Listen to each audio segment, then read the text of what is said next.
நன்மைகள் செய்தார். நாளெல்லாம் நன்றி நான் பாடுவேன். நல்லவர் எனக்கு நன்மைகள் செய்தார். நாளெல்லாம் நன்றி நான் பாடுவேன். குறைகள் ஏதுமின்றி பார்த்து கொண்டார். கருத்தாய் என்னை நடத்துகின்றார். குறைகள் ஏதுமின்றி பார்த்து கொண்டார். கருத்தாய் என்னை நடத்துகின்றார். நல்லவர் எனக்கு நன்மைகள் செய்தார். நாளெல்லாம் நன்றி நான் பாடுவேன். நல்லவர் எனக்கு நன்மைகள் செய்தார். நாளெல்லாம் நன்றி நான் பாடுவேன்.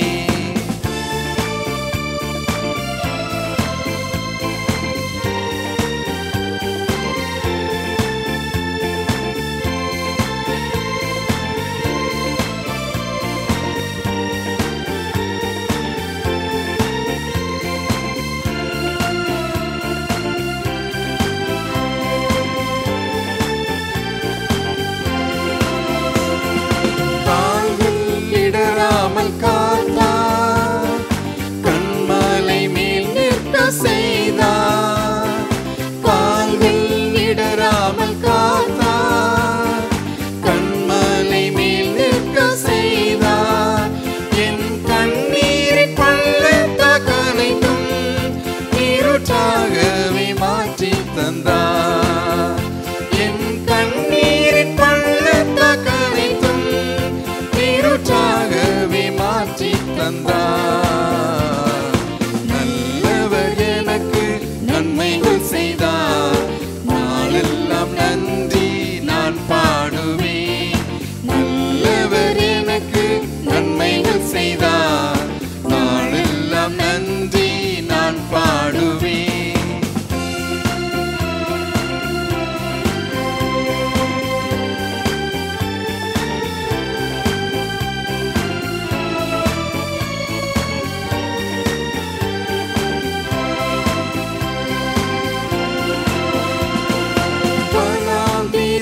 களிப்பானதே கர்த்தரின் முன் சென்றதாலே.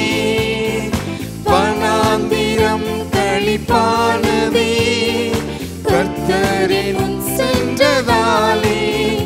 ஏதுமில்லாத என்னை ஏற்றுக்கொண்டு ஆசீர்வதித்தார் கிருபையினார். ஏதுமில்லாத என்னை ஏற்றுக்கொண்டு ஆசீர்வதித்தார் கிருபையினார். நல்லவர் எனக்கு நன்மைகள் செய்தார். நாளெல்லாம் நன்றி நான் பாடுவேன். நல்லவர் எனக்கு நன்மைகள் செய்தார். நாளெல்லாம் நன்றி நான் பாடுவேன்.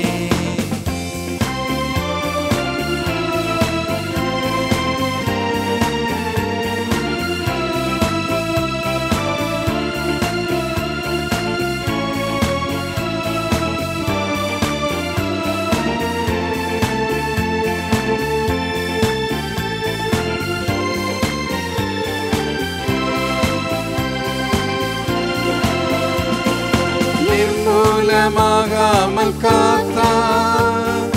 நிற்கத்தம் கிருபைகள் தந்தார். நிர்மூலமாகாமல் காத்தார். நிற்கத்தம் கிருபைகள் தந்தார்.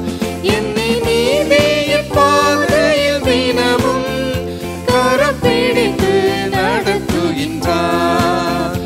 என்னை நீதியின் பாதையில் தினமும் கரம் பிடித்து நடத்துகின்றார். நல்லவர் எனக்கு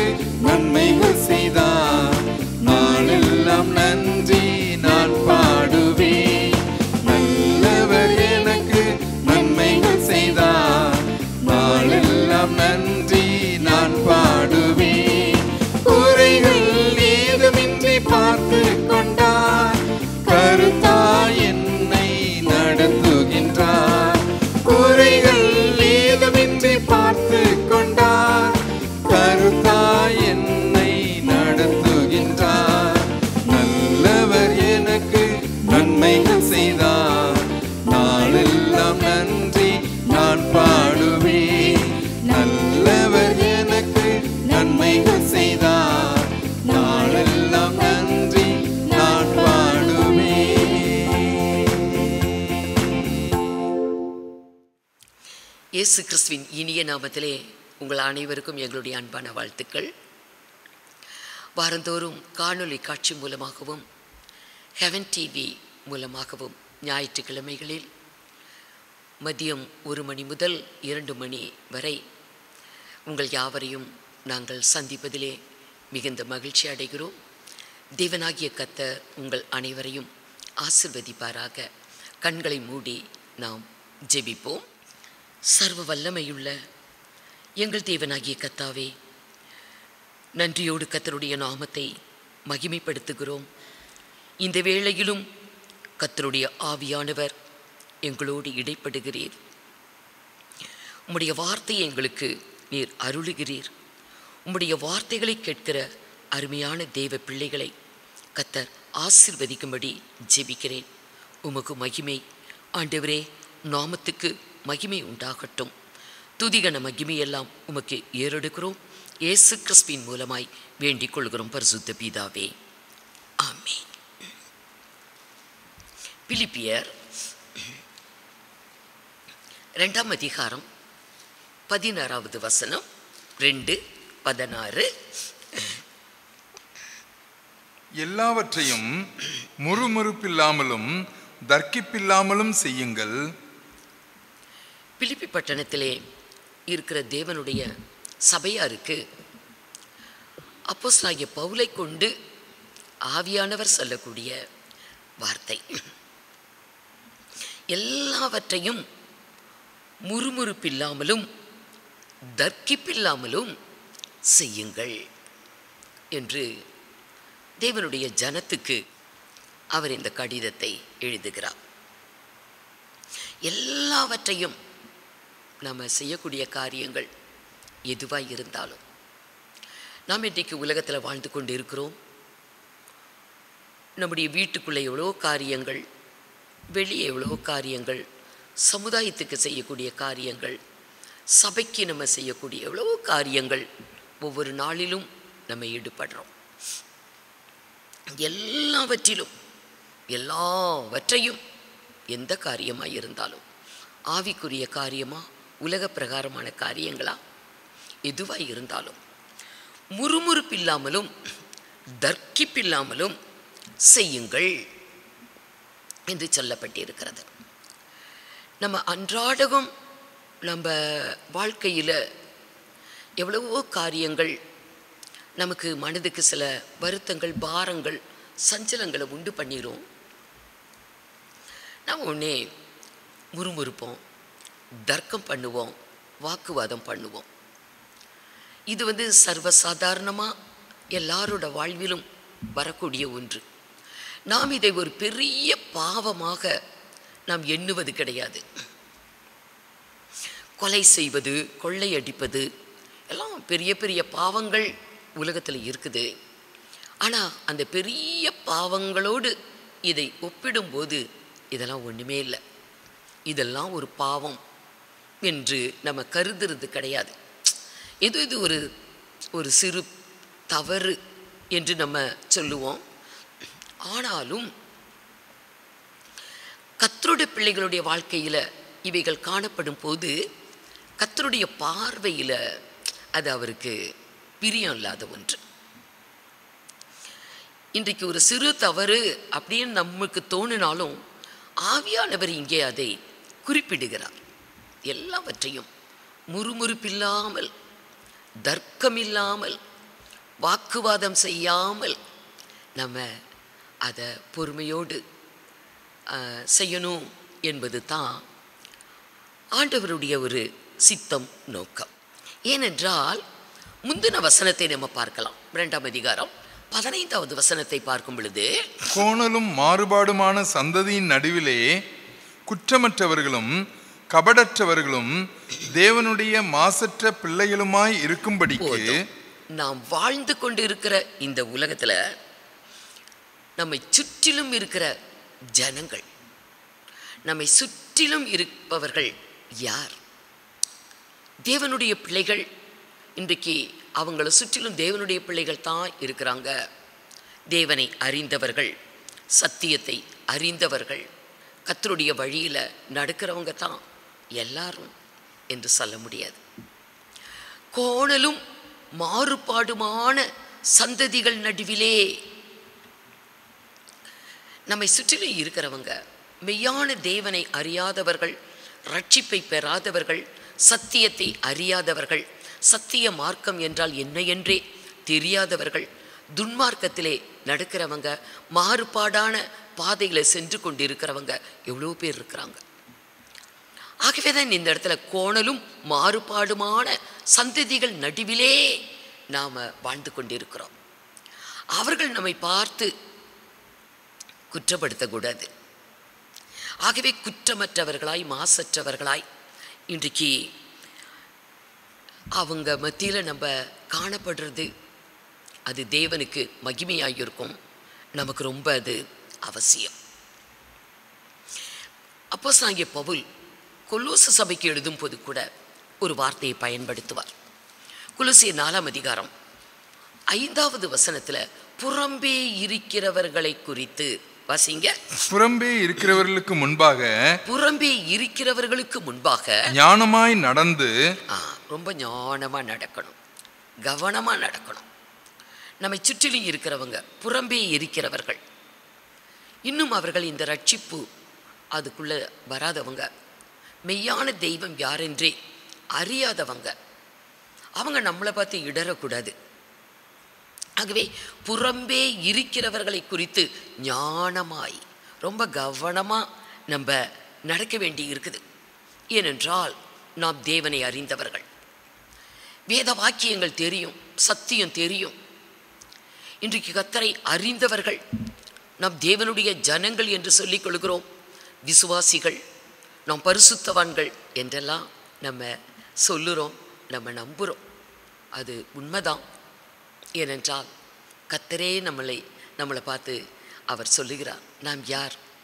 ஜீவ வசனத்தை பிடித்து கொண்டு உலகத்திலே சுடர்களைப் போல பிரகாசிக்கிற நீங்கள் கோணலும் மாறுபாடுமான சந்ததிகள் நடுவிலே குற்றமற்றவர்களாய் நம்ம மாசற்றவங்களா நம்ம காணப்படுறதுக்காக தான் எல்லாவற்றையும் முறுமுறுப்பில்லாமலும் தர்க்கிப்பில்லாமலும் செய்யுங்கள் என்று இந்த இடத்துல எழுதப்பட்டிருக்கிறது. ஆகவே நம்மை தேவன் எப்படி எதிர்பார்க்கிறார்? ஆவியானவர் நம்மை குறித்து என்ன சொல்லுகிறார்? பவுலும் இந்த இடத்துல அவர் என்ன எழுதுகிறார்? 14வது வசனம், நான் வீணாக ஓடினதும் வீணாக பிரயாசப்பட்டதும் இல்லை என்கிற மகிழ்ச்சி கிறிஸ்துவின் நாளில் எனக்கு உண்டாயிருப்பதற்கு ஜீவ வசனத்தை பிடித்துக்கொண்டு உலகத்திலே சுடர்களைப் போல பிரகாசிக்கிற நீங்கள் நாம் யார்? நம்ம யாரு? வேதம் நம்மை குறித்து என்ன சொல்லுகிறது? உலகத்திலே சுடர்களைப் போல பிரகாசிக்கிற நீங்கள். ஆனால் கோணலும் மாறுபாடுமான சந்ததிகள் நடுவில் நம்ம வாழ்ந்து கொண்டிருக்கிறோம். ஆகவே ரொம்ப கவனமாக ஞானமாக அப்படி தான் நம்ம நடக்க வேண்டி இருக்கிறது.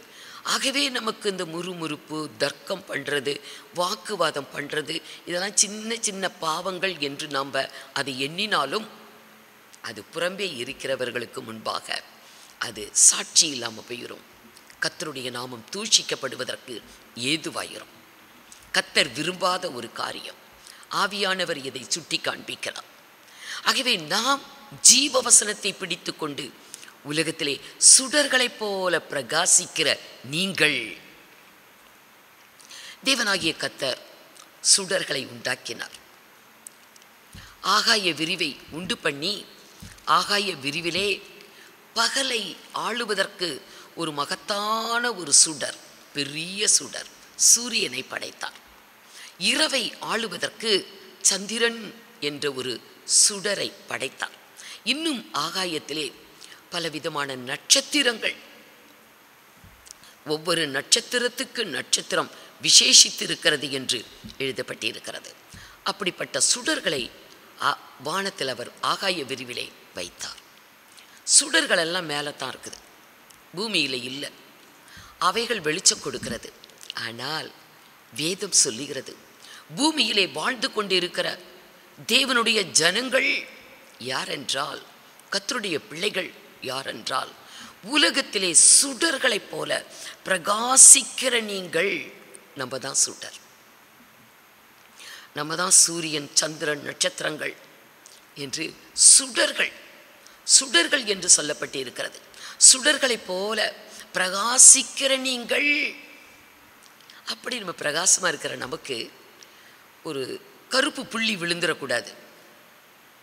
ஆகவே தான் முறுமுறுப்பு, தர்க்கம், வாக்குவாதம் அப்படிங்கிற சில காரியங்கள் நமக்கு தவிர்க்கப்படுகிறது. ஏனென்றால் நம்ம பிரகாசமானவர்கள், உலகத்திலே சுடர்களைப் போல பிரகாசிக்கிறவர்கள். ஆண்டவராகிய இயேசு கிறிஸ்து நம்மை குறித்து அவரும் சொன்னார்.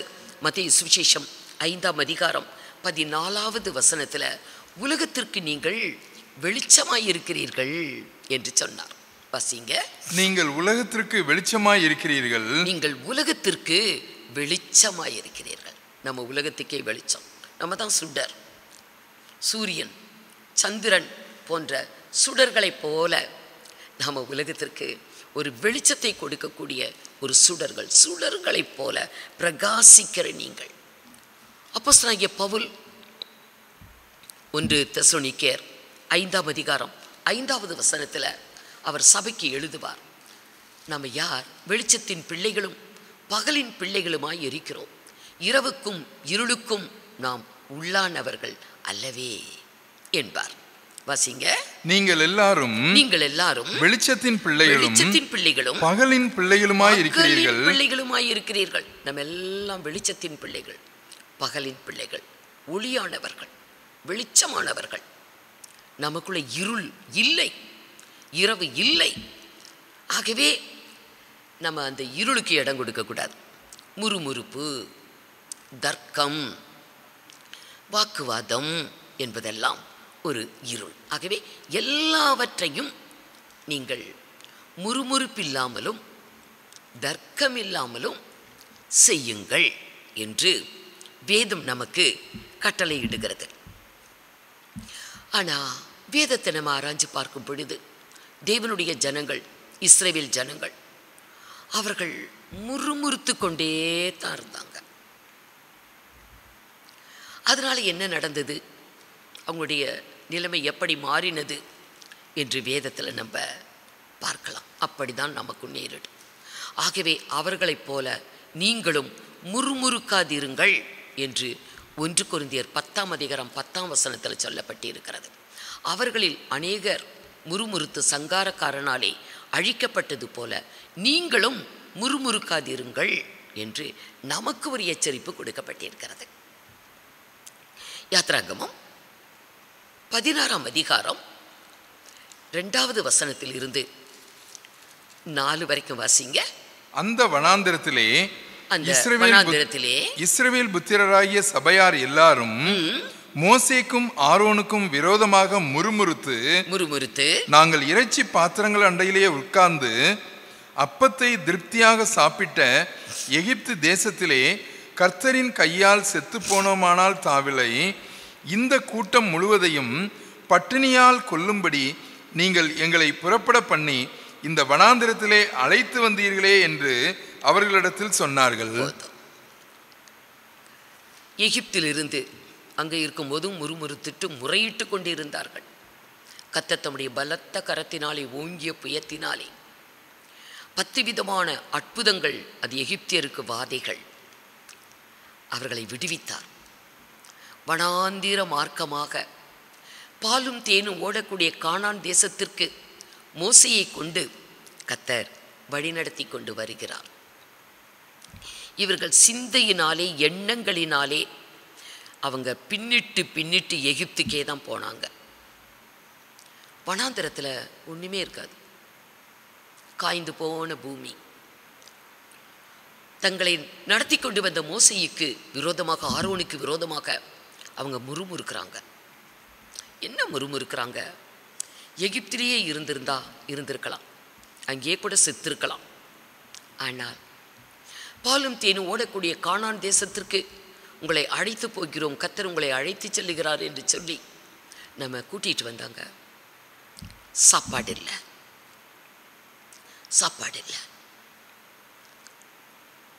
இறைச்சி பாத்திரத்தின் அண்டையில் உட்கார்ந்து திருப்திகரமாக அவர்கள் புசித்தாங்க, இப்போ ஒன்றும் இல்லை. அதை சொல்லுறாங்க. அந்த புசித்த நாட்களை நினைக்கிறோம், இறைச்சி சாப்பிட்ட நாட்களை நினைக்கிறோம், இங்கே ஒன்றுமே இல்லை என்று எங்களை கொல்லுவதற்காக இங்கே எங்களை கூட்டிகிட்டு வந்தீங்க என்று சொல்லி அவங்க முறுமுறுக்கிறாங்க. நம்முடைய ஜெபம் கேட்கப்படுகிறதோ இல்லையோ, சில நேரத்தில் நம்முடைய ஜெபங்கள் கேட்கப்படாமல் போகக்கூடிய சந்தர்ப்பங்களும் இருக்குது. ஆனால் ஆண்டவராகிய தேவனுடைய பெயரை ஜெபத்தை கேட்கிறவர். அவர் ஜெபத்தை கேட்கிற தேவன், ஜெபத்தை கேட்கிறார். சில வேளையில் நமக்கு பதிலே கிடைக்காதனால, கேட்கிற காரியம் கிடைக்காமல் போகிறதுனால ஜெபம் கேட்கப்படலை அப்படின்னு நம்ம நினைப்போம். ஜெபம் கேட்கப்படுதோ இல்லையோ, நம்ம முறுமுறுத்தா தேவன் அதை கட்டாயம் கேட்பார். இவர்கள் முறுமுறுக்கிறாங்க, தேவ ஊழியர்களுக்கு விரோதமாக முறுமுறுக்கிறாங்க. கர்த்தர் அதை கேட்கிறார். யாத்ராகமம் 16ஆம் அதிகாரம் 7-9 வரைக்கும் வாசிங்க. விடியற் காலத்தில் கர்த்தருடைய மகிமையையும் காண்பீர்கள். கர்த்தருக்கு விரோதமான உங்கள் முறுமுறுப்புகளை அவர் கேட்டார். முறுமுறுப்புகளை கேட்டார். நீங்கள் எங்களுக்கு விரோதமாய் முறுமுறுக்கிறதற்கு நாங்கள் எம்மாத்திரம் என்றார்கள். பின்னும் மோசே, சாயங்காலத்தில் நீங்கள் புசிக்கிறதற்கு கர்த்தர் உங்களுக்கு இறைச்சியையும் விடியற்காலத்தில் நீங்கள் திருப்தி அடைகிறதற்கு அப்பத்தையும் கொடுக்கையில் இது விளங்கும். கர்த்தருக்கு விரோதமாக நீங்கள் முறுமுறுத்த உங்கள் முறுமுறுப்புகளை அவர் கேட்டார். முறுமுறுப்பை கர்த்தர் கேட்டார். நாங்கள் எம்மாத்திரம், உங்கள் முறுமுறுப்புகள் எங்களுக்கு அல்ல, கர்த்தருக்கே விரோதமாய் இருக்கிறது என்றான். பார்த்தீங்களா? முறுமுறுப்பை கேட்டார், உங்கள் முறுமுறுப்பை கேட்டார், உங்கள் முறுமுறுப்பை கேட்டார். இன்னும் நிறைய இடத்துல எழுதியிருக்கோம் வேதத்தில். நம்ம முறுமுறுக்கிறோம். நம்முடைய வாழ்க்கையிலும் அப்படிதான். தினந்தோறும் முறுமுறுப்பு, தர்க்கம், வாக்குவாதம் பண்ணாத நாட்கள் நம்முடைய வாழ்க்கையில் இருந்தால் ரொம்ப நல்லது. ஆனால் வீட்டுக்குள்ளே முறுமுறுப்போம், மனைவி கிட்ட முறுமுறுப்போம், கணவர்கிட்ட முறுமுறுப்போம், பிள்ளைகளிடத்தில் முறுமுறுப்போம், சமுதாயத்தில் பல ஆட்களிடத்தில், வேலை ஸ்தலத்தில் முறுமுறுப்பு. இப்படி நம்முடைய வாழ்க்கையில் இந்த முறுமுறுக்கிறது அனுதினமும் நம்முடைய வாழ்க்கையில் நடந்து கொண்டிருக்கிற ஒரு சாதாரண காரியமாக போயிடுச்சு. அது தேவன் அதை வெறுக்கிறார், அது அவருக்கு பிடிக்கல. முறுமுறுப்பு இல்லாமல் செய்யுங்க என்று வேதம் நமக்கு சொல்லுகிறது. சாப்பாடு இல்லை. அவர்கள் புறப்பட்டு வந்த 2வது மாதத்தில் முறுமுறுப்பு. முதல் மாதத்தில் அவங்க எகிப்திலிருந்து கொண்டு வந்த சாப்பாடு இருந்திருக்கும், அதனால் சாப்பிட்டுட்டாங்க. இதெல்லாம் தீர்ந்து போச்சு, முடிஞ்சிருச்சு. முறுமுறுத்தார்கள். கர்த்தர் முறுமுறுப்பை கேட்டு கர்த்தர் அவர்களுக்கு, நான் உங்களுக்கு வானத்திலிருந்து அப்பத்தை கொடுப்பேன், வானத்திலிருந்து உங்களுக்கு நான் அப்பத்தை கொடுப்பேன் என்று அவர்களுக்கு கொடுத்தார். அதற்கு முன்னும் இல்லை பின்னும் இல்லை. தேவன் அந்த ஜனத்திற்கு, முறுமுறுத்த ஜனத்திற்கு அவர்கள் தேவையை சந்தித்தார். வானத்திலிருந்து அப்பம் அவர்களுக்கு வந்தது. அதை அவங்க பார்க்குறாங்க. விடிய காலத்தில் பனி பெய்து இருக்குது, எல்லா இடமும் அப்படி வெள்ளை வெள்ளையாக இருக்குது. இது என்ன, இது என்ன என்று சொல்லி அவங்களுக்குள்ளேயே பேசிக்கிறாங்க. அப்போது இது கர்த்தர் உங்களுக்கு கொடுத்த அப்பம். அதை எடுத்து சாப்பிட்டாங்க. தேனிலிட்ட பணியாரத்தை போல இருந்ததாம், அவ்வளோ ருசியாக இருந்தது. எல்லாரும் அதை சேகரித்தாங்க, அதை புசித்தார்கள். அத்தனை சந்தோஷம். அவர்களே அதுக்கு பெயரிட்டாங்க. அதற்கு பெயர் மன்னா என்று பெயர், அவங்களே பெயர் சூட்டினாங்க. ஆனால் வேதத்தை பார்க்கும் பொழுது சங்கீதம் 78, 23, 24, 25 வசனங்கள்ல சொல்லப்பட்டிருக்கிறது. அவர் உயரத்தில் உள்ள மேகங்களுக்கு கட்டளையிட்டு வானத்தின் கதவுகளை திறந்து மன்னாவை அவர்களுக்கு ஆகாரமாக வர்ஷிக்க பண்ணி வானத்தின் தானியத்தை அவர்களுக்கு கொடுத்தார். வானத்தின் தானியம், வானத்திலிருந்து அவர்களுக்கு புசிப்பதற்கு ருசிகரமான ஆகாரத்தை தேவன் கொடுத்தார். அதற்கு பெயர் வானத்தின் தானியம். தூதர்களின் அப்பத்தை மனுஷன் சாப்பிட்டான். அது புசிக்கிறது, அது தூதர்கள் தான் சாப்பிடுவாங்க. தூதர்கள் புசிக்கிற அப்பத்தை மனுஷன் சாப்பிட்டான். தூதர்களுக்குரியதை தேவன் அந்த ஜனத்துக்கு கொடுத்தார். இப்போ மனிதர்கள் சாப்பிட்றாங்க. எத்தனை அது ஒரு பெரிய ஒரு காரியம், ஒரு மகத்துவமான ஒரு காரியம். இன்றைக்கு நம்மளும் தேவன் கொடுக்கிற ஆகாரத்தை புசிக்கிறோம். அது வானத்திலிருந்து அல்ல, பூமியிலிருந்து விளையக்கூடிய விளைச்சல். ஆகாரத்தை நம்ம புசித்து புசித்து புசித்து அது நிமித்தம்தான் இன்றைக்கு மனிதர்கள் வியாதியஸ்தராக காணப்படுறாங்க. யாருக்குமே சுகம் இல்லை. தலையிலிருந்து கால் வரைக்கும் எத்தனையோ பலவீனங்கள், சுகவீனங்கள். மருத்துவர்கிட்ட போனால், டாக்டர்கிட்ட போனால் அவங்க சொல்லுவாங்க, நல்லா சாப்பிடுங்கன்னு சொல்ல மாட்டாங்க. இப்போ எல்லாம் சாப்பிடாதீங்க, உப்பு சாப்பிடாதீங்க, இனிப்பு சாப்பிடாதீங்க, எண்ணெய் பயன்படுத்தாதீங்க, கொழுப்பு சாப்பிடாதீங்க, அப்படியே சாப்பிடாதீங்க, ருசியான ஆகாரம் எதையுமே சாப்பிடாதீங்க, அப்படி தான் சொல்லுவாங்க. உப்பு இல்லாமல், இனிப்பு இல்லாமல், எண்ணெய் இல்லாமல் ருசியான ஒரு ஆகாரம் அமையாது. ஆனால் அதெல்லாம் தவிர்க்கணும். அப்போ இன்றைக்கு நாம் புசித்து புசித்து நம்முடைய ஆகாரத்தை புசித்ததுனால தான் இன்றைக்கு அனைவருமே நோயாளிகளாக காணப்படுகிறோம். வானத்திலிருந்து தேவன் அவர்களுக்கு வானத்தின் மன்னா, வானத்தின் தானியம், தூதர்களின் அப்பம் அவர்களுக்கு கொடுத்தார்.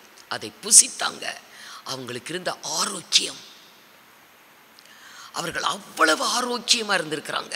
உபாகமம் 8ஆம் அதிகாரம் 3-4 வசனங்களை வாசிங்க. அவர் உன்னை சிறுமைப்படுத்தி உன்னை பசியினால் வருத்தி, மனுஷன் அப்பத்தினால் மாத்திரமல்ல கர்த்தருடைய வாயிலிருந்து புறப்படுகிற ஒவ்வொரு வார்த்தையினாலும் பிழைப்பான் என்பதை உனக்கு உணர்த்தும்படிக்கு நீயும் உன் பிதாக்களும் அறியாதிருந்த மன்னாவினால் உன்னை போஷித்தார். மன்னாவினால் உன்னை போஷித்தார். இந்த 40 வருஷமும் உன்மேல் இருந்த வஸ்திரம் பழையதாய் போகவும் இல்லை. இந்த ஆகாரத்தை புசித்ததுனால அவங்க உடுத்தி இருந்த ட்ரெஸ்ஸு அப்படியே புதுசாகவே இருக்குது. இன்றைக்கு நாம் உடுத்துகிறோம், எவ்வளோ ட்ரெஸ்ஸு வாங்கிக்கிட்டே தான் இருக்கிறோம், இன்னும் வாங்கி கொண்டே தான் இருப்போம். நான் புசிக்கிற ஆகாரத்தினால நம்முடைய சரீரத்தில் போடக்கூடிய ட்ரெஸ்ஸு அது பழமையாக போயிடுது, பழசாக போயிடுது. ஆனால் அவர்களுக்கு வஸ்திரம் பழையதாகவே போகவில்லை, புதிதாகவே இருக்கிறது. எகிப்திலிருந்து புறப்படும் போது அவர்கள் போட்ட வஸ்திரம் புதுசாக இருக்குது, பழசாகவில்லை. உன் கால் வீங்கவும் இல்லை. 40 வருடமாக நடக்கிறாங்க, அங்கங்கே தங்கி தங்கி தங்கி நடக்கிறாங்க. கால் வீங்கவும் இல்லை. நமக்கு நடக்காமலே வீங்கி போகுது. இன்றைக்கி நடக்காமலே உட்காந்துக்கிட்டு இருப்பாங்க வீட்டில் இருக்கிறவங்க, கால் வீங்கி இருக்கும். அவர்கள் நடக்கிறாங்க. 40 வருடம் வனாந்திர மார்க்கத்திலே நடந்தார்கள். காலுக்கு எந்த பிரச்சனையும் இல்லை, வலி இல்லை, வேதனை இல்லை, வீக்கம் இல்லை, எலும்பு நரம்பு எல்லாமே நல்ல ஹெல்த்தியாக இருக்குது. இன்றைக்கு நாம் சாப்பிட்ற சாப்பாட்டுனால நம்முடைய கால்கள் எப்படி இருக்குது? பலவீனமாக இருக்குது. சின்ன பிள்ளைங்களோட கால்களிலிருந்து வயதானவங்க வரைக்கும் இன்றைக்கு ஒவ்வொன்றா சொல்லுவாங்க. கால் வலி, முட்டு வலி, இடுப்பு வலி இல்லாதவங்களே கிடையாது. அவர்களுக்கு கால் வீங்கவும் இல்லை. உபாகமம் 29:5 கர்த்தராகிய நான் உங்கள் தேவன் என்று நீங்கள் அறிந்து கொள்ளும்படிக்கு நான் 40 வருஷம் உங்களை வனாந்தரத்தில் நடத்தினேன். உங்கள் மேலிருந்த வஸ்திரம் பழையதாய் போகவும் இல்லை. உங்கள் காலில் இருந்த பாதரட்சைகள் பழையதாய் போகவும் இல்லை. காலில் போட்டிருக்கிற பாதரட்சை செருப்பு கூட பழசாகல. நம்ம இன்றைக்கு ஒரு வருஷத்துக்கு ஒன்று மாத்திரம், இல்லது ஒரு வருஷம் 2 வருஷம் கொஞ்சம் இழுத்தா 40 வருடமும் ஒரே பாதரட்சை, பழசே ஆகலை. இதுக்கு நம்முடைய ஆகாரம் எப்படிப்பட்டது? நாம் புசிக்கிற ஆகாரம், இதனால் நம்முடைய சரீரத்தில் போடுகிற வஸ்திரங்கள் பழசாக போய் கிழிஞ்சு போகுது. காலில் போடுற செருப்பு அதெல்லாம் பழசாக போய் பிஞ்சு போயிடுது. நடக்காமலேயே கால் வீங்குது, வலிக்குது, எலும்பு பலவீனாகுது, நரம்பு பலவீனாகுது, மசில்ஸ் எல்லாம் பலம் இழந்து போகுது. என்னெல்லாம் இன்றைக்கு இன்னும் பலவிதமான நோய்களோடு கூட வாழ்ந்துக்கிட்டு இருக்கிறோம். ஆனால் தேவனாகிய கர்த்தர் சொல்லுகிறார். உன் தேவனாகிய கர்த்தரையே சேவிக்க கடவாய். அவர் உன் அப்பத்தையும் உன் தண்ணீரையும் ஆசீர்வதிப்பார். வியாதி உன்னிலிருந்து விலக்குவேன் என்று கர்த்தர் சொல்லுகிறார். யாத்ராகமம் 23:25. நாமும் புசிக்கும் பொழுது நம்முடைய ஆகாரத்தையும் நம்முடைய தண்ணீரையும் நம்ம ஆசீர்வதிக்கணும். கண்களை மூடி கர்த்தர் சொன்ன வார்த்தையை சொல்லி, உன் தேவனாகிய கர்த்தரையே சேவிக்க கடவாய். அவர் உன் அப்பத்தையும் தண்ணீரையும் ஆசீர்வதிப்பார். வியாதி உன்னிலிருந்து விலக்குவேன் என்று எழுதப்பட்டு இருக்கிறதே. ஆண்டவரே, இந்த ஆகாரத்தையும் தண்ணீரையும் எனக்கு ஆசீர்வதித்து கொடுங்க என்று நம்ம ஒரு ஜெபம் பண்ணி சாப்பிட்றது நல்லது. நம்முடைய சரீரத்தில் இருக்கிற வியாதி பலவீனங்கள் நீங்குவதற்கு அது ரொம்ப ஏதுவாக இருக்கும். இப்போது இந்த ஜனத்திற்கு, முறுமுறுத்த ஜனத்திற்கு தேவனாகிய கர்த்தர் வானத்திலிருந்து ஆகாரத்தை கொடுத்தார். கண்மலையை பிளந்து தண்ணீர் கொடுத்தார். இறைச்சியை கேட்டாங்க, இறைச்சி கொடுத்தார். கேட்டதெல்லாம் அவர்களுக்கு கொடுக்கப்பட்டது. ஆனால் முறுமுறுப்பு அவர்களை விட்டு போகலை. தேவன் கொடுத்த இந்த மகத்தான, இந்த ஒரு அற்புதமான அந்த வானத்தின் தானியத்தை, தூதர்களின் அப்பத்தை மிக அற்பமாய் அவர்கள் சொல்லி முறுமுறுக்கிறாங்க. பாருங்க, என்னாகமம் 11 முதல் வசனம். ஜனங்கள் முறையிட்டு கொண்டிருந்தார்கள். ஜனங்கள் முறையிட்டு கொண்டிருந்தார்கள். அது கர்த்தருடைய செவிகளில் பொல்லாப்பாய் இருந்தது.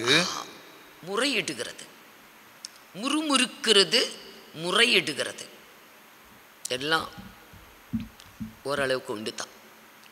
முறையிட்டு கொண்டிருந்தார்கள், முறுமுறுத்து கொண்டிருந்தார்கள், முறையிட்டு கொண்டிருந்தார்கள். அது கர்த்தருடைய செவிக்கு எட்டினது. அவருடைய பார்வையில் இது பொல்லாப்பாய் இருந்தது. என்ன முறையிட்டு கொண்டிருந்தார்கள்? 4:5-6. பின்பு அவர்களுக்குள் இருந்த பல ஜாதியான அந்நிய ஜனங்கள் மிகுந்த இச்சை உள்ளவர்கள் ஆனார்கள். மிகுந்த இச்சை உள்ளவர்களாய் இருந்தார்கள். இஸ்ரவேல் புத்திரரும் திரும்ப அழுது நமக்கு இறைச்சியை புசிக்க கொடுப்பவர் யார்? நாம் எகிப்திலே கிரயமில்லாமல் சாப்பிட்ட மச்சங்களையும் வெள்ளரிக்காய்களையும் கொம்மட்டிக்காய்களையும் கீரைகளையும் வெங்காயங்களையும் வெள்ளை பூண்டுகளையும் நினைக்கிறோம். என்ன சொல்லிட்டு என்ன முறையிட்டாங்க? எகிப்தில் இருக்கும்போது கிரயமில்லாமல் சாப்பிட்ட மச்சங்கள். அவங்களுக்கு காசே கொடுக்க வேணாம், ஃப்ரீயாக கிடச்சிருக்குது. நம்மளுக்கெல்லாம் ரேஷனில் அரிசி, பாமாயில் என்னென்னலாம் கொடுக்குறாங்க நம்ம கவர்மெண்ட். அதே மாதிரி அவங்களுக்கெல்லாம் ஃப்ரீ. மச்சங்கள், மீனெல்லாம் ஃப்ரீ. காய்கறிகள், வெள்ளரிக்காய், கொம்மட்டிக்காய், கீரைகள், வெங்காயம், வெள்ளைப்பூண்டு இதெல்லாம் கிரயமில்லாமல் கிடைத்தது. இதையெல்லாம் நாங்கள் நினைக்கிறோம், நமக்கு இறைச்சியை கொடுப்பவன் யார்? யார் நமக்கு தர முடியும் என்று இவர்கள் முறையிட்டு கொண்டிருக்கிறார்கள், முறுமுறுத்து கொண்டிருக்கிறார்கள். கர்த்தர் தான் முறுமுறுத்தா உடனே அதை கேட்பாரே. முறையிட்டது கர்த்தருடைய செவியில் எட்டினது. அது அவருடைய பார்வையில் பொல்லாப்பாய் இருந்தது. இன்னும் அவர்கள் என்ன சொன்னாங்க? அடுத்த வசனம். இப்பொழுது நம்முடைய உள்ளம் வாடி போகிறது. இப்பொழுது நம்முடைய உள்ளம் வாடி போகிறது. இந்த மன்னாவை தவிர நம்முடைய கண்களுக்கு வேறொன்றும் தெரியவில்லை. இந்த மன்னாவை தவிர, இது வானத்திலிருந்து வந்தது. எத்தனை மேன்மையானது! தேவன் அந்த ஜனத்துக்கு கொடுத்தார். அதை அற்பமாய் எண்ணினார்கள். இந்த மன்னாவை தவிர வேற ஒன்றும் இல்லை. நம்முடைய கண்களுக்கு எதுவுமே தெரியல. எகிப்தில் இருக்கும்போது மீன் கிடைச்சது. வெள்ளரிக்காய், கொம்மட்டிக்காய், வெங்காயம், வெள்ளைப்பூண்டு, கீரை இதையெல்லாம் நினைக்கிறோம். இன்றைக்கு மீன், காய்கறி, கீரை இதுவும் மன்னாவும் ஒன்றா? வானத்திலிருந்து வந்த மன்னா இதற்கு ஒப்பிட முடியுமா? ஒப்பிடவே முடியாது. ஆனால் இவர்கள் அதை காட்டிலும் மன்னாவை மிக அற்பமாக, ஏளனமாக, தரக்குறைவாக அவங்க பேசிட்டாங்க. இந்த மன்னாவை தவிர வேற ஒன்றும் இல்லை, எகிப்தில் எங்களுக்கு கிடைத்ததே என்று அவர்கள் மிகவும் முறையிட்டார்கள். இது தேவனுடைய பார்வையில் ரொம்ப பொல்லாப்பாக இருந்தது. அந்த அதிகாரம்லாம் நம்ம வாசித்துக்கிட்டு வரும் பொழுது தேவன் சரி நான் கொடுக்குறேன், மோசைக்கிட்ட கொடுத்து 1 நாள் அல்ல, 2 நாள் அல்ல, 3 நாள் அல்ல, 1 வாரம் அல்ல, 1 மாதம் அவர்கள் புசித்து மூக்கு வழியாக வர்ற அளவுக்கு, திகட்டி போகிற அளவுக்கு நான் உங்களுக்கு தருகிறேன். மோசையே பயந்துட்டான். எப்படி ஆண்டவரே உங்களால் கொடுக்க முடியும்னு கேட்டான். என்னோடு இருக்கிற காலாட்கள் 6 லட்சம் பேர், பெண்கள், குழந்தைகள், இவங்களுக்கெல்லாம் எப்படி கொடுக்க முடியும், இப்படி சொல்லிட்டீங்களே எப்படி கொடுக்க முடியும்னு ஒரு அவிசுவாசத்தில் கேட்டான். கர்த்தருடைய கை குறுகி இருக்கிறதோ, என்னால் செய்ய முடியாதுன்னு நினைக்கிறியா பார் அப்படின்னு கர்த்தர் சொன்னார். அப்படியே அவர்களுக்கு கொடுத்தார். ஆனாலும் அந்த முறுமுறுப்பு என்பது அவங்களை விட்டு போகவே இல்லை. என்னாகமம் 14ஆம் அதிகாரம் 2வது வசனம். இஸ்ரவேல் புத்திரர் எல்லாரும் மோசேக்கும் ஆரோனுக்கும் விரோதமாக முறுமுறுத்தார்கள். எல்லாரும், சபையே முறுமுறுக்குது. லட்சக்கணக்கான ஜனங்கள் இஸ்ரவேல் சபையில் அவ்வளவு பேரும் முறுமுறுக்கிறாங்க. எல்லாரும் முறுமுறுக்கிறாங்க. கர்த்தர் அதை விரும்பலை. 27 பாருங்க, 27, 28, 29. எனக்கு விரோதமாக முறுமுறுக்கிற கர்த்தர் சொல்லுகிறார், எனக்கு விரோதமாக முறுமுறுக்கிற இந்த பொல்லாத சபையாரை எதுவரைக்கும் நான் பொறுப்பேன். ஏனென்றால் வழிநெடுக 40 வருடமும் இவர்கள் முறுமுறுத்து முறையிட்டு கொண்டு வாக்குவாதம் செய்து கொண்டே தான் இருக்கிறாங்க. அருமையானவர்களே, நம்முடைய குடும்பத்தில் கூட கணவன் மனைவிக்குள்ள ஒரு சரியான ஒரு ஐக்கியம் இல்லாத குடும்பங்கள் எத்தனை இருக்குது. தினந்தோறும் முறுமுறுப்பு, வாக்குவாதம், தர்க்கம், சண்டை. எத்தனை குடும்பங்கள் பிரிந்து சிதறி போயிடுச்சு. பிள்ளைகளுக்கு தாயும் இல்லை, தகப்பனும் இல்லை. அவர்களுடைய அன்பு, பெற்றோருடைய அன்பு இல்லாமல் வளரக்கூடிய பிள்ளைகள் எத்தனை பேர் இருக்கிறாங்க. சின்ன காரியம்தான் அது பெரிதான ஒரு விளைவை உண்டு பண்ணக்கூடியதாக இருக்கிறது. கர்த்தருக்கு கோபம் வந்து விட்டது. எதுவரைக்கும் நான் பொறுப்பேன்? எப்போ பார்த்தாலும் முறுமுறுத்துக்கிட்டே இருக்கிறாங்களே, முறையிட்டு கொண்டே இருக்கிறாங்களே, வாக்குவாதம் செய்து கொண்டே இருக்கிறாங்களே, எதுவரைக்கும் நான் பொறுப்பேன் என்று தேவனுக்கே மனவேதனை வந்துருச்சு. என்ன சொன்னாரு அதுக்கு? எனக்கு விரோதமாய் முறுமுறுக்கிற இந்த பொல்லாத சபையாரை எதுவரைக்கும் பொறுப்பேன்? இஸ்ரவேல் புத்திரர் எனக்கு விரோதமாய் முறுமுறுக்கிறதை கேட்டேன். நீ அவர்களோட சொல்ல வேண்டியது என்னவென்றால், எல்லாத்தையும் நான் கேட்டுக்கிட்டே தான் இருக்கிறேன், நீ அவங்களுக்கு சொல்லு என்று மோசே கிட்ட சொல்லுகிறார். என்ன சொன்னார்? நீங்கள் என் செவிகள் கேட்க சொன்ன பிரகாரம் உங்களுக்கு செய்வேன் என்பதை என் ஜீவனை கொண்டு சொல்லுகிறேன் என்று கர்த்தர் உரைக்கிறார். இவங்க சொன்னாங்க முறுமுறுத்துக்கிட்டே, எதுக்கு எங்களை இங்கே கூட்டிட்டு வந்தீங்க? இந்த வனாந்தரத்தில் செத்துட்டா கூட பரவாயில்லன்னு சொல்லுவாங்க. அதை கர்த்தர் சொன்னார். சரி, நீ சொன்னபடியே வசிங்க. இந்த வனாந்தரத்தில் உங்கள் பிரேதங்கள் விழும். உங்களில் 20 வயது முதல் அதற்கு மேற்பட்டவர்களாக எண்ணப்பட்டு உங்கள் தொகைக்கு உட்பட்டவர்களும் எனக்கு விரோதமாய் முறுமுறுத்தவர்களுமாகிய அனைவரின் பிரேதங்களும் விழும். அப்படியே வனாந்தரத்தில் செத்துட்டா பரவாயில்லன்னு சொன்னீங்கல்ல, அப்படியே நீங்க சொன்னபடியே நான் செய்கிறேன் என்று தான் எகிப்திலிருந்து புறப்பட்ட ஜனங்களிலே 20 வயதுக்கு மேற்பட்டவங்க அழிக்கப்பட்டாங்க. 20 வயதுக்கு குறைந்தவர்கள், வனாந்திரத்தில் பிறந்த பிள்ளைகள், அவங்கெல்லாம் பாலும் தீனும் ஓடக்கூடிய கானான் தேசத்துக்கு போயிட்டாங்க. புறப்பட்டவர்களில் யோசுவா, காலேப், அவங்கள தவிர மற்றவங்களுக்கெல்லாம் வனாந்தரத்தில் ஒரு முடிவு வந்துருச்சு. பெரிய பாவம். அவங்க கொலை பண்ணி கொள்ளையடித்து நாம் பெரிய பாவங்களாக கருதக்கூடிய பாவங்கள் அல்ல இந்த பாவம்தான். முறுமுறுக்கிறது, முறையிடுகிறது, வாக்குவாதம் பண்ணுறது, தர்க்கம் பண்ணுறது, எதிர்க்கிறது, இதுதான் நம்முடைய பார்வையில் சிறு பாவங்கள் என்று நம்ம நினைக்கிறோமே, இதுதான் அவர்கள் வாழ்வுக்கு முடிவே வந்துருச்சு. சங்கீதம் 106, 24, 25, 27 வரைக்கும் அங்கே பார்க்கும் பொழுது இன்னுமே தெளிவாக சொல்லப்பட்டிருக்கும். சங்கீதம் 106, 24 அவருடைய வார்த்தையை விசுவாசியாமல் இச்சிக்கப்படத்தக்க தேசத்தை அசட்டை பண்ணினார்கள். அவர்கள் மன்னாவை மாத்திரமல்ல, தேவன் வானத்திலிருந்து கொடுத்த ஒரு மேன்மையான ஒரு அப்பம், மன்னா தேவன் கொடுத்தது, அதையே அற்பமா சொன்னாங்க. அப்படியே பாலும் தேனும் ஓடக்கூடிய கானான் தேசத்தை நான் உங்களுக்கு கொடுக்கிறேன் என்று, சுதந்திரமாய் தருகிறேன் என்று வாக்கு பண்ணினாரே, அந்த தேசம் அது இச்சிக்கப்படத்தக்க தேசம். அதை பார்த்தாலே ஆசைப்படுவாங்களாம். அந்த தேசத்தை பார்த்தாலே ஆசைப்படக்கூடிய ஒரு இச்சிக்கப்படத்தக்க ஒரு தேசமா. அப்படிப்பட்ட தேசத்தையும் அவர்கள் அற்பமாக தான் எண்ணினாங்க. வாசிங்க. இச்சிக்கப்படத்தக்க தேசத்தை அசட்டை பண்ணினார்கள். கர்த்தருடைய சத்தத்திற்கு செவிகொடாமல் தங்கள் கூடாரங்களில் முறுமுறுத்தார்கள். மன்னாவையும் அற்பமா நினைச்சாங்க, தேவன் கொடுக்கிற தேசத்தையும் அதை அலட்சியப்படுத்தினாங்க. தங்கள் கூடாரங்களிலே இருந்து அவர்கள் முறுமுறுத்து கொண்டிருந்தார்களாம், முறுமுறுத்தார்கள். அப்பொழுது அவர்கள் வனாந்தரத்திலே மடியவும், அதனாலதான் வனாந்தரத்துல சாவு வந்தது.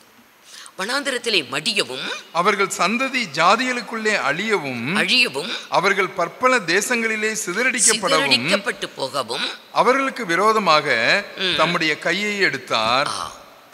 அழிவுக்கு அதுதான் காரணம், முறுமுறுப்பு தான். அவங்க அழிஞ்சு போறதுக்கும் எஞ்சிய ஜனங்கள் சிதறடிக்கப்பட்டு போனாங்க. உலகம் முழுவதும் சிதறி கிடந்தாங்க, போன இடத்துல எல்லாம் கஷ்டப்பட்டாங்க. காரணமே இந்த முறுமுறுப்பு, முறையிடுதல், இதுதான். ஆகவே இது சின்ன பாவம் என்று நம்ம நினைக்கிறோம். ஆனால் ஆவியானவர் நமக்கு சொல்லுகிறார். 1 கொரிந்தியர் 10:10 இஸ்ரவேல் ஜனங்களிலே அநேகர் முறுமுறுத்தாங்க, சிலர் முறுமுறுத்தாங்க. ஆகவே சங்காரக்காரனாலே அவர்கள் அழிக்கப்பட்டு போனாங்க. அதுபோல நீங்கள் வாசிங்க. அவர்களில் சிலர் முறுமுறுத்து சங்காரக்காரனாலே அழிக்கப்பட்டார்கள். அதுபோல நீங்களும் முறுமுறுக்காதிருங்கள். புதிய ஏற்பாட்டு ஜனங்கள் நாம், புதிய ஏற்பாட்டு தேவ பிள்ளைகள் நாம். நம்மளுக்கு ஆவியானவர் சொல்லுகிறார் அப்போஸ்தலனாகிய பவுலை கொண்டு. அவங்களுக்கு பழைய ஏற்பாட்டில் அந்த தேவ ஜனங்கள் முறுமுறுத்து அழிக்கப்பட்டு போனாங்க. ஆகவே ஜாக்கிரதை, நீங்களும் முறுமுறுக்காதிருங்கள். முறுமுறுப்பு நம்முடைய வாழ்க்கையில் இருக்கக்கூடாது. எதையுமே கொஞ்சம் சகிக்கணும், அதை கொஞ்சம் நம்ம பொறுத்துக்கணும். கொஞ்சம் சாந்தம் என்ற ஒரு தன்மைகளெல்லாம் நமக்குள்ள காணப்படணும். ஆண்டவராகிய இயேசு கிறிஸ்துவுக்குள்ளே இருந்த திவ்ய சுபாவங்கள் நம்மிடத்தில் காணப்பட வேண்டும். அவருடைய திவ்ய சுபாவத்துக்கு பங்குள்ளவர்கள் என்று நம்மை குறித்து வேதம் சொல்லுகிறது. ஆண்டவருடைய குண நலன்கள், அதுக்கு நம்மளும் பங்கு பெற்றிருக்கிறோம். ஆகவே நமக்குள்ள அப்படிப்பட்ட சுபாவங்கள் இருக்கக்கூடாது என்று தான் வேதம் நம்மை எச்சரிக்கிறது. அதனால தான் பிலிப்பியர் 2:16 எல்லாவற்றையும் முறுமுறுப்பில்லாமலும் தர்க்கமில்லாமலும் செய்யுங்கள். ஏனென்றால் நாம் யார்? ஜீவ வசனத்தை பிடித்து கொண்டு உலகத்திலே சுடர்களைப் போல பிரகாசிக்கிற நீங்கள் கோணிலும் மாறுபாடுமான ஜனங்கள் மத்தியில் குற்றமற்றவர்களாய், மாசற்றவர்களாய், நம்ம கரைத்திரை அற்றவர்களாய் நம்ம காணப்படுவது அவசியம். அதற்காக நம்ம எல்லாவற்றையும் முறுமுறுப்பில்லாமலும் தர்க்கமில்லாமலும் வாக்குவாதம் பண்ணாமலும் நம்ம செய்யணும் என்று நமக்கு வேதத்தில் சொல்லப்பட்டு இருக்கிறது. ஆகவே எல்லாவற்றையும், எந்த காரியம், நம்ம வீட்டு காரியம், வெளி காரியம், நம்முடைய அலுவலகத்தில் உள்ள எதுவாக இருந்தாலும் முறுமுறுப்பு நம்மக்கிட்ட இருக்கக்கூடாது என்று வேதம் சொல்லுகிறது. 1 பேதுரு 4:9 பேதுருவும் எழுதுவார். என்ன சொல்லுவார்? பசிங்க 4:9 முறுமுறுப்பில்லாமல் ஒருவரை ஒருவர் உபசரியுங்கள். இன்னைக்கு பழைய ஏற்பாட்டில் தேவஜனங்கள் சாப்பாட்டுக்கு தான் முறுமுறுப்பே. பேதுரு சொல்லுகிறார், முறுமுறுப்பில்லாமல் ஒருத்தருக்கு சாப்பாடு கொடுக்கணுமா, ஒருத்தருக்கு தான தர்மம் பண்ணணுமா, முறுமுறுக்காதீங்க. முறுமுறுப்பு இல்லாமல் உபசரிங்க. ஒருத்தருக்கு நம்ம நல்ல காரியம் செய்கிறோம், ஒரு நன்மை செய்கிறோம், சாப்பாடு கொடுக்குறோம், ஆகாரம் கொடுக்குறோம், அதை முறுமுறுப்பு இல்லாமல் சந்தோஷமாக நம்ம அதை செய்யணும் அப்படி. ஆனால் இந்த புதிய ஏற்பாட்டின் காலத்தில் கூட அப்போஸ்தலர்கள் அப்போஸ்தலருடைய நாட்களிலே சபைக்குள்ள முறுமுறுப்பு சாப்பாட்டுக்கு தான், ஆகாரத்துக்கு தான். சபைக்குள்ள முறுமுறுப்பு. அப்போஸ்தலர் 6ஆம் அதிகாரம் 1 வசனத்தில் பார்த்தா, கிரேக்க ஸ்திரீகள் விதவைகளுக்கு சரியான சாப்பாடு கொடுக்கல என்று எபிரேயருக்கு விரோதமாக ஒரு முறுமுறுப்பு வந்தது என்று எழுதப்பட்டிருக்கும். அப்போஸ்தலருடைய நாட்களில் ஜனங்கள் எல்லாரும், சபை மக்கள் எல்லாரும் தங்களுக்கு உண்டானதையெல்லாம் விற்று அப்போஸ்தலருடைய பாதத்தில் வச்சுக்கிட்டு எல்லாரும் ஒன்றா இருந்து ஒரே இடத்துல இருந்து கர்த்தரை ஆராதித்து அவங்க சந்தோஷமாக எல்லாரும் சாப்பிட்டு ஒரே இடத்துல இருக்கிறாங்க. அப்படி எல்லாருமே விற்று கொண்டாந்து சபையில் வச்சுட்டு தங்களுக்கு உண்டானதெல்லாம் தங்களது என்று சொல்லாமல் எல்லாவற்றையும் பொதுவாய் வைத்து அனுபவிக்கிறாங்க. இப்போ சாப்பாடு அங்கேயே அவங்களுக்கு கொடுக்குறாங்க. சாப்பாடு கொடுக்கும்போது எபிரேயர்கள் என்ன செய்தாங்களாம், அவங்களுக்கு நல்லா நிறைவாக எடுத்துக்கிட்டு கிரேக்க ஸ்திரீகள் விதவைகளுக்கு சாப்பாட்டில் கொஞ்சம் அநியாயம் பண்ணுறாங்க. இந்த கூட்டு பொரியல் அது இது சாப்பாடெல்லாம் கொஞ்சம் குறைவாக கொடுத்துட்டாங்க போல. ஆகவே முறுமுறுக்கிறாங்க. என்ன முறுமுறுப்பு வாசிங்க. அந்நாட்களிலே, அந்த நாட்களிலே சீஷர்கள் பெருகின போது கிரேக்கரானவர்கள் தங்கள் விதவைகள் அன்றாடக விசாரணையில் திட்டமாய் விசாரிக்கப்படவில்லை என்று எபிரேயருக்கு விரோதமாய் முறுமுறுத்தார்கள். முறுமுறுத்தாங்க. இது அப்போஸ்தலர்களிடத்துல வருது. அப்போ இவங்க சொல்லுவாங்க, இதையெல்லாம் நாங்கள் இப்போ விசாரிச்சுக்கிட்டு இருந்தால் கர்த்தருடைய ஊழியம் பாதிக்கப்படும். நாங்களும் வேதத்தை வாசிப்பதிலும் ஜபத்திலும் நாங்கள் தரிச்சிருக்க வேண்டியவங்க, இதையெல்லாம் நாங்கள் பார்த்துக்கிட்டு இருக்க முடியாது என்று அதற்கென்று ஒரு கூட்டத்தை நியமிப்பாங்க. ஒரு நற்சாட்சி பெற்று பரிசுத்தாவியை பெற்று இருக்கிற கொஞ்சம் நல்லவங்களை ஒரு 7 பேரை அவங்க தெரிந்தெடுத்து இதையெல்லாம் விசாரித்து எல்லாருக்கும் சமமாக இருக்கணும், எல்லாருக்கும் எல்லாமே இருக்கணும், அதை கவனிச்சுக்கோங்க என்று. அப்போ இந்த முறுமுறுப்பு சாப்பாட்டுக்கு தான். இந்த முறுமுறுப்பு தேவன் அதை விரும்புகிறது இல்லை. யூதா தன்னுடைய நிருபத்தில் ஒரு கூட்டத்தை பாயிண்ட் பண்ணி பேசிக்கிட்டே வருவார், எழுதி கொண்டு வருவார். ஒரு கூட்டத்தை சுட்டி காண்பித்து அவர்களை குறித்து அவர் எழுதுகிறார். 16வது வசனத்தில் இவங்க யாராக இருப்பாங்க, எப்படிப்பட்டவர்களாக இருப்பாங்க என்று அவர்களை குறித்து யூதா சொல்லுவார். பாருங்க, இவர்கள் முறுமுறுக்கிறவர்களும் முறையிடுகிறவர்களும் தங்கள் இச்சைகளின்படி நடக்கிறவருமாய் இருப்பார்கள். முறுமுறுக்கிறவர்கள் ஒரு கூட்டத்தையே சொல்றார். முறுமுறுக்கிறவங்க, இவங்க முறையிடுறவங்க. வேதம் அதை நமக்கு எச்சரிக்கிறது, நீங்க அப்படி இருக்கக்கூடாது. எல்லாவற்றையும் முறுமுறுப்பில்லாமல் தர்க்கமில்லாமல் நீங்க அதை செய்யுங்க. சகிப்புத்தன்மை, கொஞ்சம் பொறுமை தேவ ஜனங்களுக்கு வேண்டும். பழைய ஏற்பாட்டின் காலத்தில் கூட நல்ல நல்ல தாசர்கள் இருக்கிறாங்க. யோசேப்பை எடுத்துக்கொள்ளலாம். இவன் சகோதரங்கள் எல்லாம் இவனை வணங்குற மாதிரி ஒரு சொப்பனம் பார்த்து சொல்லுவான். இதனால் சகோதரர்கள் பகைத்தாங்க. இன்னொரு சொப்பனம் பார்ப்பார், அப்பா அம்மா எல்லா சகோதரங்களும் இவரை வணங்குற மாதிரி. அப்பாவுக்கே வருத்தம் வந்துருச்சு, என்னடா நாங்கள் அப்பா அம்மா உன்னோட அண்ணமாரெல்லாம் வந்து உன்னை நாங்கள் வணங்குவோமா என்று அவரே கொஞ்சம் வருத்தப்பட்டுக்கிட்டார். இப்படி சகோதரர்களுடைய ஒரு பகை விரோதத்தை சம்பாதித்த யோசிப்பு ஒரு நாளிலே தகப்பன் சொல்லுவார், உன் சகோதரங்கள் எல்லாம் ஆடு மேய்ச்சிக்கிட்டு இருக்கிறாங்க வனாந்தரத்தில், அவர்களுக்கு இந்த பலகாரத்தை எல்லாம் கொண்டு போய் கொடுத்துட்டு சுக செய்தியை விசாரித்து பதில் வாங்கிட்டு வா என்று அனுப்புவார். இவன் சகோதரங்களை தேடி போவான். தேடி போய்கிட்டு இருக்கும்போது தூரத்தில் சகோதரங்க பார்க்குறாங்க, அதோ தம்பி வர்றான் என்று சொல்லலை, சொப்பனக்காரன் வருகிறான், அவனை நம்ம கொன்று போடணும், எப்படி சொப்பனம் நிறைவேறுதுன்னு பார்க்கலாம் என்று பேசிக்கிட்டாங்க. கிட்ட வந்தபோது அவனை பிடிச்சு கொல்லலை.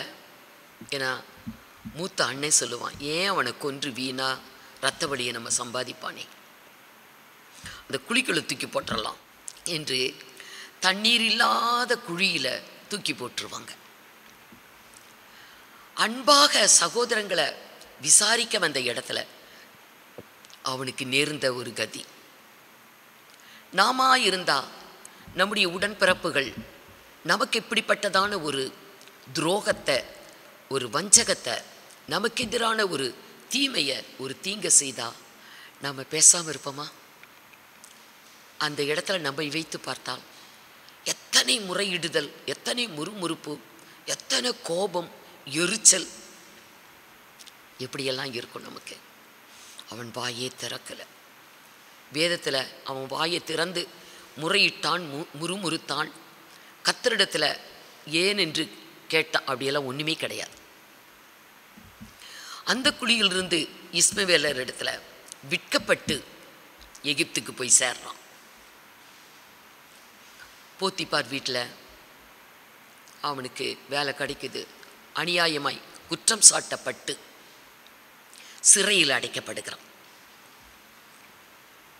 சிறையில் இருக்கிறான். எப்படி இருக்கும்?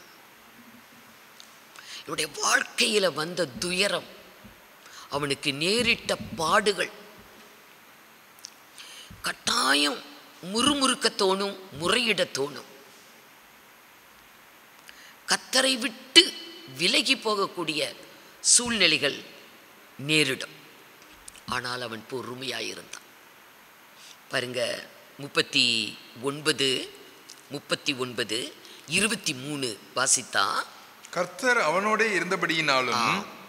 நம்மளை மாதிரி முறுமுறுத்து முறையிட்டு எரிச்சல் பட்டு கோபப்பட்டு இருந்தா கர்த்தர் கூட இருந்திருப்பாரா?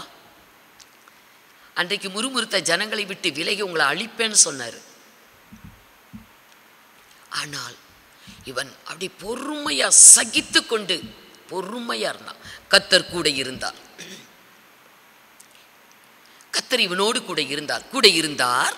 அவன் எதை செய்தானோ அதை கர்த்தர் வாய்க்க பண்ணினபடியால் அவன் வசமாயிருந்த யாதொன்றையும் குறித்து சிறைச்சாலை தலைவன் விசாரிக்கவில்லை.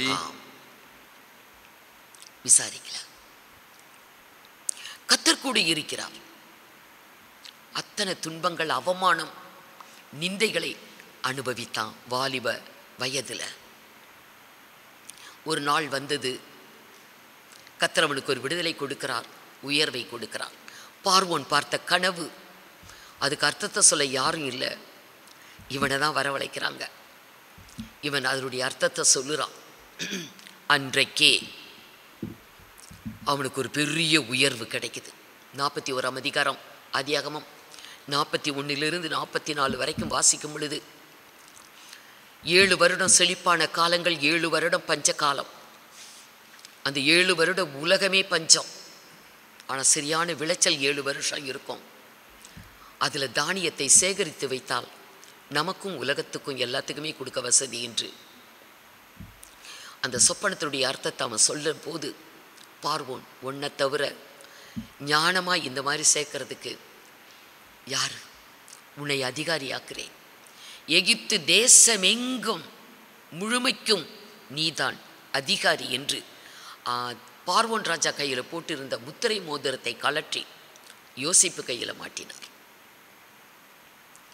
அது மட்டும் இல்லை, 44வது வசனத்தில் பார்க்கும்போது 41ஆம் அதிகாரம் 41 44 வரைக்கும் அவனுடைய உயர்வை குறித்து எழுதப்பட்டிருக்கும். வாசிங்க. இன்னும் பார்வோன் யோசேப்பை நோக்கி, நான் பார்வோன், ஆனாலும் எகிப்து தேசத்தில் உள்ளவர்களில் ஒருவனும் உன் உத்தரவில்லாமல் தன் கையையாவது தன் காலையாவது அசைக்க கூடாது என்றான்.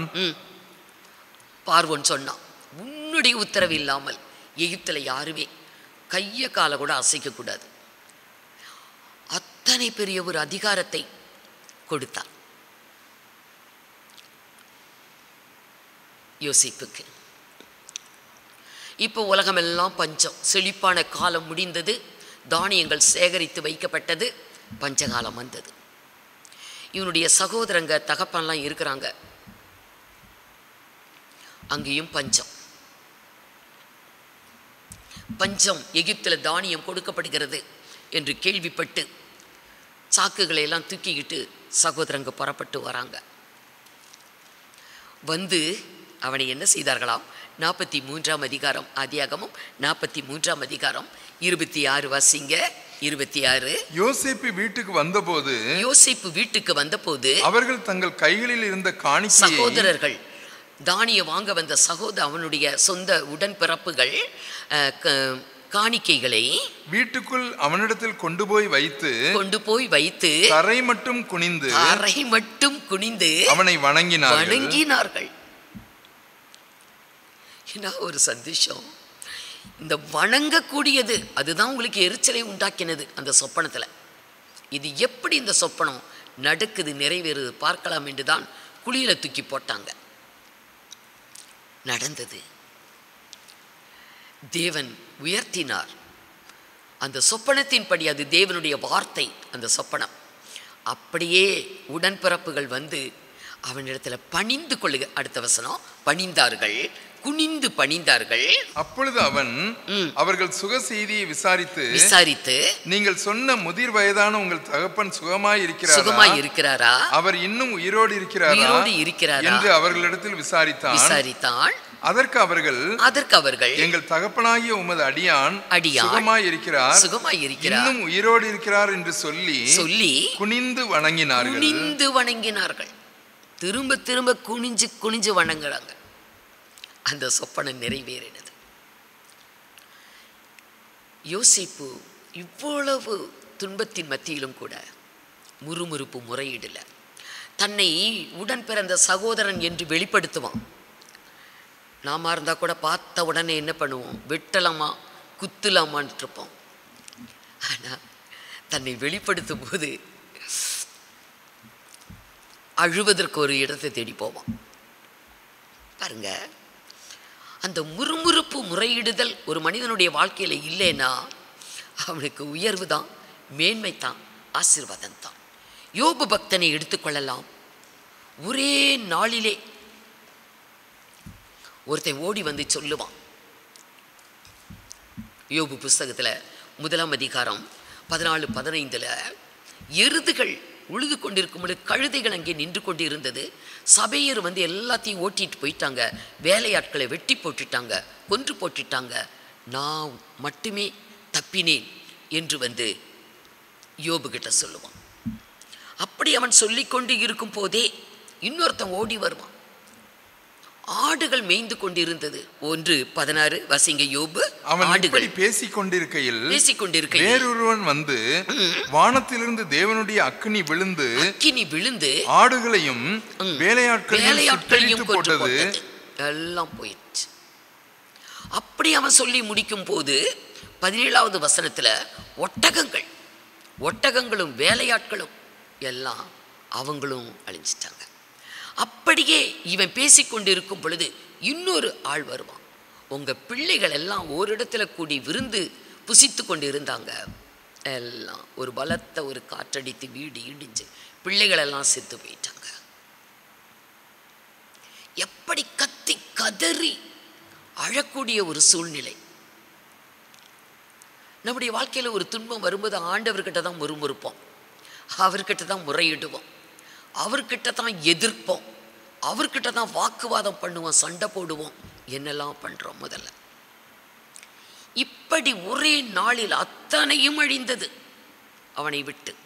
ஆனா அவன் என்ன செய்தானோ 20 பாருங்க, 20, 21, 22. அப்பொழுது யோபு எழுந்திருந்து தன் சால்வையை கிழித்து தன் தலையை சிரைத்து தரையிலே விழுந்து பணிந்து கொண்டான். அடுத்த வசனம், நிர்வாணியாய் என் தாயின் கர்ப்பத்திலிருந்து வந்தேன், வரும்போது ஒண்ணுமே கொண்டு வரல, நிர்வாணியாய் அவ்விடத்திற்கு திரும்புவேன். போகும்போது நம்ம அப்படிதான் போவோம், ஒன்று எடுத்துக்கொண்டு போவதில்லை. தாயின் வயிற்றிலிருந்து பிறக்கும் பொழுது நிர்வாணியாய் வந்தேன், நிர்வாணியாய் போவேன். கர்த்தர் கொடுத்தார், கர்த்தர் எடுத்தார், கர்த்தருடைய நாமத்துக்கு ஸ்தோத்திரம் என்றான். கர்த்தர் கொடுத்தார் எல்லாம் எனக்கு, அவரே அதை எடுத்துக்கொண்டார், கர்த்தருக்கு ஸ்தோத்திரம் என்று சொன்னார். அடுத்த வசனம், இவை எல்லாவற்றிலும் யோபு பாவம் செய்யவும் இல்லை, பாவமே செய்யல, முறுமுறுக்கவே இல்லை, முறையிடவே இல்லை, வாக்குவாதம் பண்ணவே இல்லை, கர்த்தரிடத்துல எந்த ஒரு எதிர்ப்பையும் அவன் தெரிவிக்கல, குறை சொல்லவே இல்லை, பாவம் செய்யவும் இல்லை, பாவம் செய்யவும் இல்லை, தேவனை பற்றி குறை சொல்லவும் இல்லை. தேவனை குறித்து எந்த குறையும் சொல்லல. மனிதர்களுடைய வாழ்க்கையில சில காரியங்கள் நடக்கும் பொழுது, சில துன்பங்கள் வரும்பொழுது தேவன் ஒருவர் இருக்கிறாரா இல்லையான்னு கேட்பாங்க. அப்படி இருந்தா ஏன் என் வாழ்க்கையில் இதெல்லாம் நடக்கணும் என்று முறையிடுவாங்க. ஆனால் தேவனை குறித்து குறை சொல்லவே இல்லை. எதை குறித்தும் அவன் குறை சொல்லவே இல்லை. கர்த்தர் கொடுத்தார், கர்த்தர் எடுத்தார். கர்த்தருடைய நாமத்துக்கு ஸ்தோத்திரம். முறுமுறுப்பு என்பது இன்றைக்கு தேவனுடைய பிள்ளைகளிடத்துல இருக்கவே கூடாது. தேவன் அதை விரும்பவில்லை. எதை செய்தாலும் முறுமுறுப்பு இல்லாமலும் முறையிடாமலும் அதை செய்யுங்க, தர்க்கம் பண்ணாதீங்க என்று தேவன் நமக்கு சொல்லுகிறார். அருமையானவர்களே, இது சின்ன சின்ன தப்பு தான். நம்முடைய வாழ்க்கையில் இது நமக்கு பெரிய விளைவு, பெரிய கஷ்ட நஷ்டங்கள், தேவ கோபம் இதையெல்லாம் உண்டாக்குறதுனால தான் முறுமுறுக்காதிருங்கள் அப்படின்னு சொன்னார். அவர்கள் முறுமுறுத்து அழிக்கப்பட்டு போனாங்க. நீங்கள் முறுமுறுக்காதீங்க, நமக்கும் அது போல நேரிடும். ஆகவே முறுமுறுக்காதீர்கள் என்பது கட்டளை. நம்முடைய வாழ்க்கையில் நம்ம எப்படி இருக்கிறோம் கொஞ்சம் ஆராய்ந்து பார்ப்போமா? தேவனாகிய கர்த்தர் உங்களை ஆசீர்வதிப்பாராக. கண்களை மூடி நாம் ஜெபிப்போம். எங்களை அதிகமாய் நேசிக்கிற நல்ல ஆண்டவரே, நீர் கொடுத்த இந்த நேரத்திற்காக, நல்ல நாளுக்காக உமக்கு நன்றி செலுத்துகிறோம். ஆண்டவரே, இன்றும் கூட வேதத்திலிருந்து வசனங்கள் மூலமாக எங்களோடு நீர் பேசின தயவுக்காக நாங்கள் உம்மை ஸ்தோத்திரிக்கிறோம் அப்பா. ஆகையால் உலகத்திலே சுடர்களைப் போல பிரகாசிக்கிற நீங்கள் ஜீவ வசனத்தை பிடித்து கொண்டு ஆண்டவரே, கோணலும் மாறுபாடுமான இந்த சந்ததியின் நடுவிலே குற்றமற்றவர்களாய் தேவனுடைய மாசற்ற பிள்ளைகளாகும்படிக்கு எல்லாவற்றிலேயும் முறுமுறுப்பில்லாமல் தர்ப்பிக்கும் இல்லாமல் நீங்கள் இருங்கள் என்று சொல்லப்பட்டிருக்கிறது கர்த்தாவே. ஆண்டவரே, எங்களுக்குள் எந்த காரியத்திலும் எந்த முறுமுறுப்புகள் இல்லாதபடி நாங்கள் எப்படி எங்களுடைய வாழ்க்கையை நடத்த வேண்டும் என்று ஆண்டவரே இந்த வசனத்தின் மூலமாக நீர் எங்களோடு கூட பேசினீங்கப்பா. ஆண்டவரே, நீங்கள் உலகத்திற்கு வெளிச்சமாக இருக்கிறீர்கள் என்று நாங்கள் தியானித்தோம்ப்பா. மற்றவர்கள் எங்களை காணும் பொழுது ஆண்டவரே, இந்த உலகத்திலே நாங்கள் வேதத்தை கையில் ஏந்தி நடக்கும் பொழுது ஏதாவது இவர்களில் குறை கண்டுபிடிக்க முடியுமா என்று சோதிக்கும் பொழுது ஆண்டவரே, நாங்கள் அவர்களுக்கு முன்பாக ஆண்டவரே உம்மை நாங்கள் வெளிக்காட்ட ஒரு மாதிரியுள்ள வாழ்க்கையை வாழ எங்கள் ஒவ்வொருவருக்கும் நீங்கள் கிருபை செய்யணுமாறு ஜெபிக்கிறோம். மனுஷர் உங்கள் நற்கிரியைகளை கண்டு பரலோகத்தில் இருக்கிற உங்கள் பிதாவை மைமைப்படுத்தும்படிக்கு உங்கள் வெளிச்சம் அவர்களுக்கு முன்பாக பிரகாசிக்க கடவுது என்று நாங்கள் வேதத்திலே வாசிக்கிறோம்ப்பா. ஆண்டவரே, ஒரு வெளிச்சமுள்ள வாழ்க்கையை நாங்கள் வாழ எங்களுக்குள் எந்தவித முறுமுறுப்பும் இல்லாமல் தர்க்கிப்பும் இல்லாமல் கர்த்தாவே, நாங்கள் ஒவ்வொருவரும் மற்றவர்களுக்கு முன்பாக உம்மை நாங்கள் பிரதிபலிக்க எங்கள் ஒவ்வொருவருக்கும் கிருபை செய்யணுமாறு ஜெபிக்கிறோம்.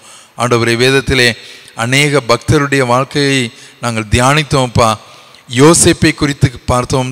ஆண்டவரே, தங்கள் சகோதரர்களால் அவர்கள் பகைக்கப்பட்ட பொழுதும் கூட கடைசியில் ஆண்டவரே அவர்களிடத்தில் அன்பு செலுத்தி ஆண்டவரை அரவணைத்ததை நாங்கள் பார்த்தோமப்பா. யோசேப்பை குறித்து நாங்கள் பார்த்து அதே நேரத்தில் யோபுவை குறித்தும் ஆண்டவரே நாங்கள் தியானித்தோம்ப்பா. எந்த துன்பம் வந்த பொழுதும் தீங்கு வந்த பொழுதும் கர்த்தாவே ஆண்டவரை குறித்து அவர் குறை சொல்லாமல் ஆண்டவரை மகிமைப்படுத்தி ஆண்டவருக்கென்று அவர் முழுவதையும் ஆண்டவரே பரிசுத்தமாய் நடத்துவதை நாங்கள் உணர்ந்தோம் கர்த்தாவே.